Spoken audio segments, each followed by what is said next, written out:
O presidente Luiz Inácio Lula da Silva embarcou para a Assembleia Geral da Organização das Nações Unidas na manhã deste sábado, acompanhado do presidente do Senado, Rodrigo Pacheco, da ministra do Meio Ambiente e Mudança do Clima, Marina Silva, e do assessor especial para assuntos internacionais da Presidência da República, Celso Amorim.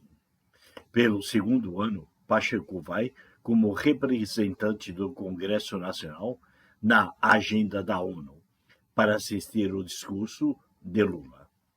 Ele deve ser acompanhado pelo presidente da Câmara, Arthur Lira, quem embarcou para os Estados Unidos neste domingo.